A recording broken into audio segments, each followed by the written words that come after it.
ભારત પાકિસ્તાન વચ્ચે તણાવ બાદ દેશમાં સરકારી એજન્સીઓ સતર્ક બની છે। ત્યારે ગુજરાત એટીએસની ટીમે સફળતાપૂર્વક કચ્છ જિલ્લામાંથી પાકિસ્તાન માટે જાસૂસી કરતા ઇસમને પકડી પાડ્યો છે।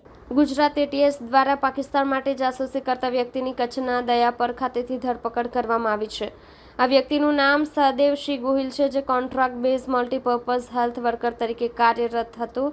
તે પાકિસ્તાનને ભારતીય સેનાની માહિતી આપતા ઝડપાયો છે।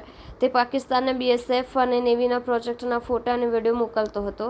આ અંગે ભાસ્કરે ગૃહ રાજ્યમંત્રી હર્ષ સંઘવી સાથે વાત કરતા તેમણે જણાવ્યું કે યુટ્યુબર જ્યોતિ મલ્હોત્રા જેવો જ પાકિસ્તાન માટે જાસૂસીના કેસનો ગુજરાત એટીએસે પર્દાફાશ કર્યો છે। આરોપીને 40,000 રોકડ પણ અપાયા હતા। કચ્છની દયાપર ચોકડી ખાતે સહદેવસિંહ ગોહિલે પૈસા મેળવ્યા હતા। આરોપીના ફોનને એફએસએલમાં મોકલાયો છે। તેની પાકિસ્તાનના પીઆઈઓ અદિતિ ભારદ્વાજ સાથે પાકિસ્તાનમાં વાત થતી હતી। વર્ષ 2023ના જૂન-જુલાઈમાં આરોપી પાકિસ્તાનની એજન્ટના સંપર્કમાં આવ્યો હતો। તેઓ વોટ્સએપથી કોન્ટેક્ટમાં આવ્યા હતા। પાકિસ્તાનની એજન્ટ પાસે આવા સંવેદનશીલ લોકોના કોન્ટેક્ટ લિસ્ટ હોય છે, જેમાં તેઓ સંપર્ક કરે છે। કેટલાક ટ્રેપમાં આવી જાય છે। વાતચીતમાં વોટ્સએપમાં ઇન્ડિયન નંબર વાપરવામાં આવતો હતો। આરોપીએ કેટલાક વિડીયો ડિલીટ મારી દીધા છે, જેને પરત મેળવવાની કાર્યવાહી ચાલુ છે।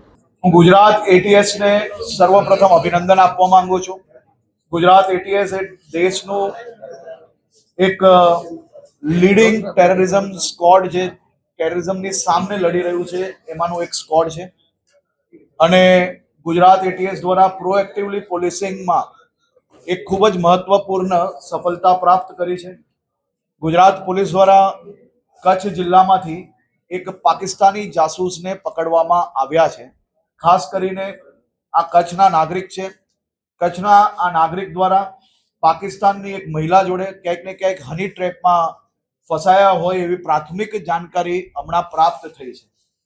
આ વ્યક્તિ દ્વારા પાકિસ્તાનની આ મહિલાને ખાસ કરીને આપણા ખૂબ જ મહત્વપૂર્ણ નેવી તેમજ બીએસએફના જે અલગ અલગ એસ્ટાબ્લિશમેન્ટ છે તેની માહિતી, તેના ફોટાઓ પહોંચાડવાનો પ્રયાસ કરવામાં આવ્યો હતો।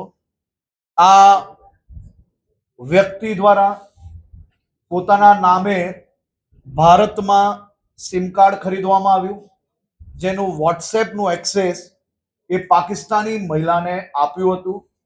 તેમજ જે પ્રાથમિક પુરાવા પ્રાપ્ત થયા છે તેમાં પાકિસ્તાની મહિલા દ્વારા આ વ્યક્તિને રૂપિયા બી મોકલવામાં આવ્યા છે। આને સંપૂર્ણ તહેકીકાત ચાલી રહી છે। આ જાસૂસને સંપૂર્ણ રીતે કડકમાં કડક કાર્યવાહી અને બીજી ડિટેલ્ડ માહિતીઓ એટીએસ દ્વારા પ્રાપ્ત થઈ રહી છે। વધુ માહિતી એટીએસ દ્વારા આપ સૌને આપવામાં આવશે।